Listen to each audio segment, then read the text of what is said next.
And this is Saturday. We're at the we're in Bastogne, and we're at the Patton Memorial. From this point, we'll proceed up to the museum for the Battle of the Ardenne, and then out to the Ardenne Cemetery, and then up towards St. Vith.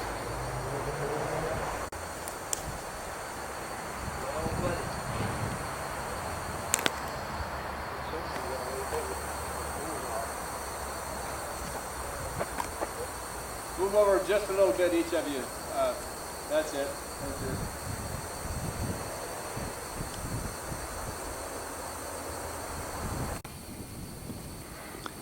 It's the Bastogne Historical Center. We just toured the museum. It was an incredible museum. And don't quote me, I think it's a Sherman tank.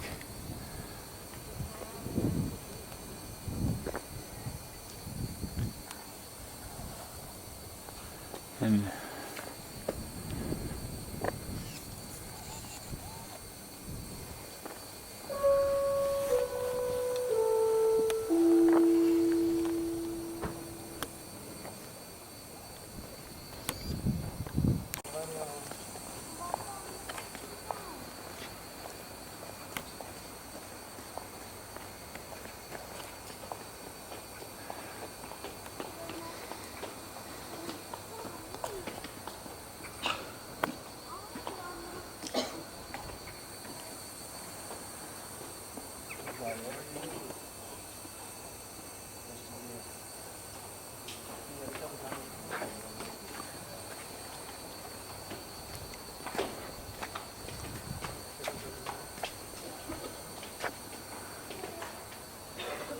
I was wondering how they got it set up.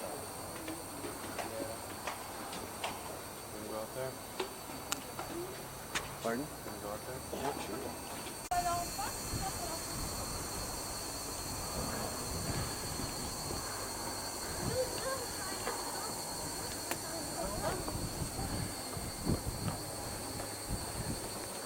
that's Bastogne out that way.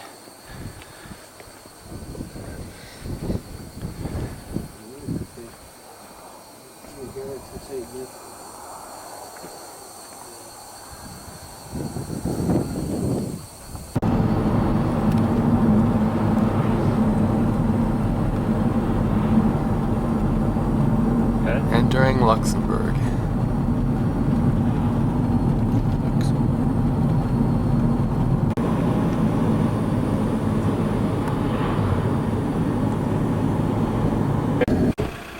This is the U.S. Memorial at St. Vith, where Bud spent a better part of a month. And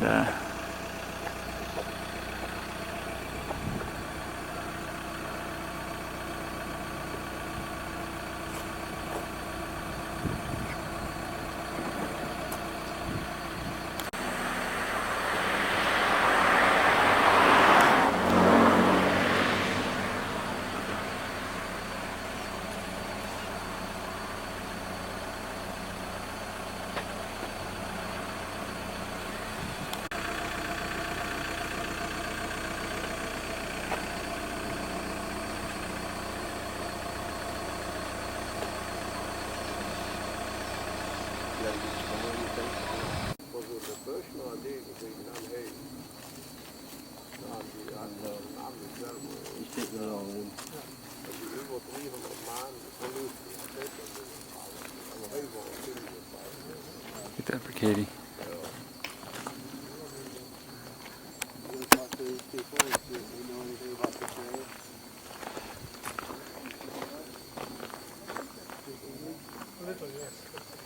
And here's speaks a little English.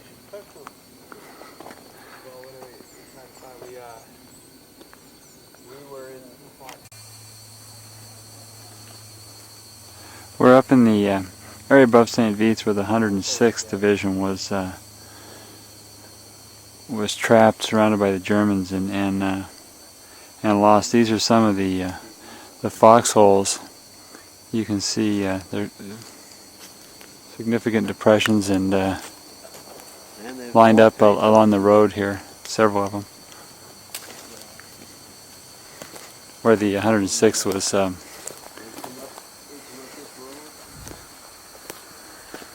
dude. What's up? Hello.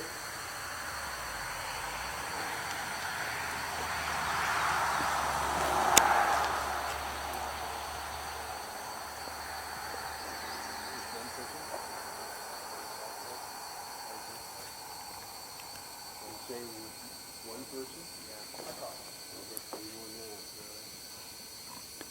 A couple guys in there,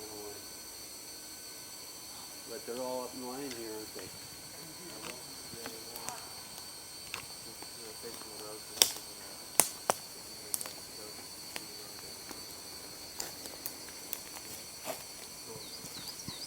Slaughtered this area. We didn't know anything about it.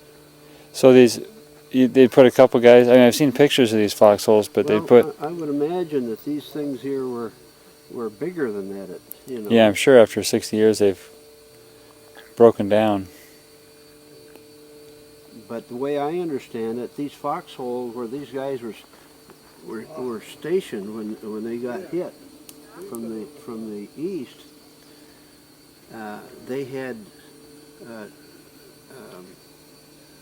timbers over them to keep the snow and the wind off of them, because they were living out here.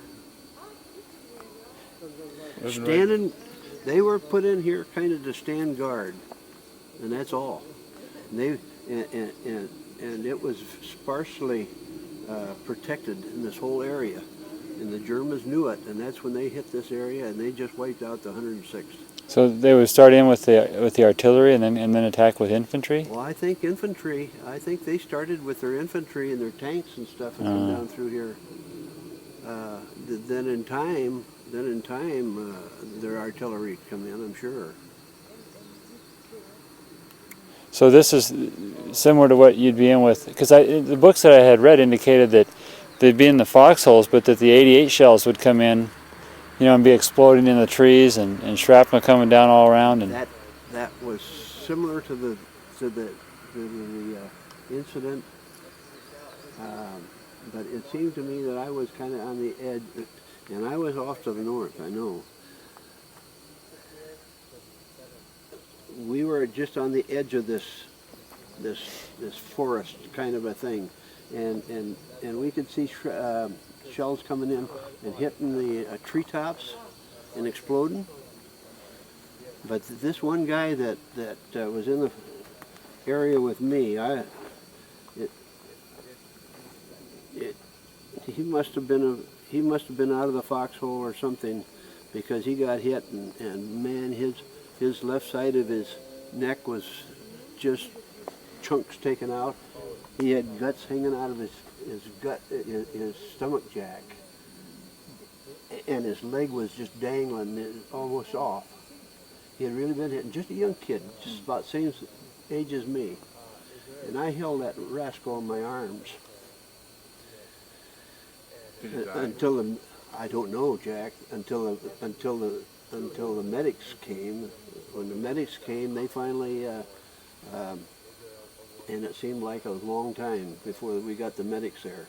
It seemed like I held him there for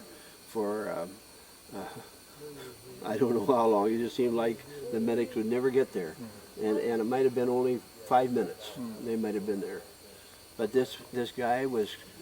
This young kid was crying out for his mother and crying out to God. Just, wow. Can you imagine? His guts were hanging out, Jack, right out of his clothes. Of St. Vith, over in that area. The Germans came from this area and just kind of within, I don't know how many miles across there. It seemed like there must have been 3-4 miles on that side of St. Vith, and maybe 3-4 miles on that side. And finally they just come in like this here, and they only had, we got the word, we got to pull back. And we had just a little avenue out to the west of St. Vith Cape. And pretty soon they took St. Vith just like that. And we were gone.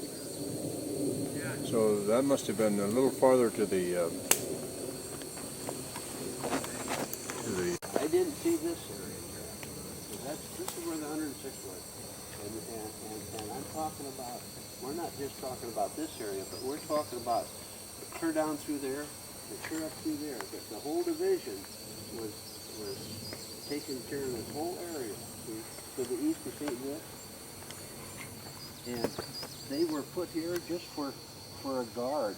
That's all. They never expected the Germans to be making any attack. It was a total, complete surprise. Eisenhower didn't even know it. How many men were there here, do you think? Oh, a division is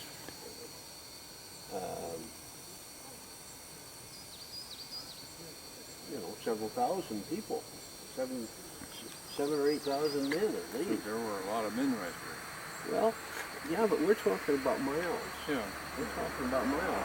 So for a couple miles here, you might only have a part of a company. Maybe 50, 60 men. Who knows how many would have been here. But when they come through here, they just slaughtered them. Wow.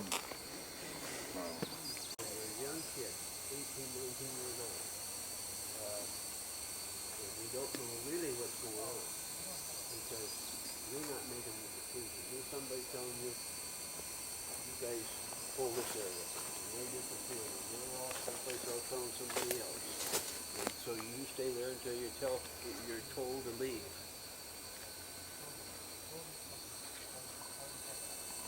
They had no authority. Ryan, I've never run onto anybody who was in the 106th Division. Well, this is the 168th Battalion. Ryan got in a conversation with a couple they have a friend that fought here in the 168th, and that couple and that individual are responsible for this memorial. That individual was in one of the foxholes that we filmed earlier, and explains that his friend that was in the Army, the 168th, had a German tank coming up this road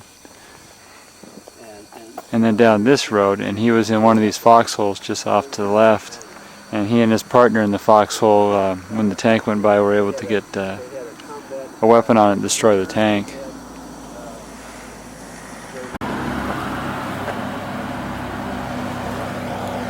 Oops, cat.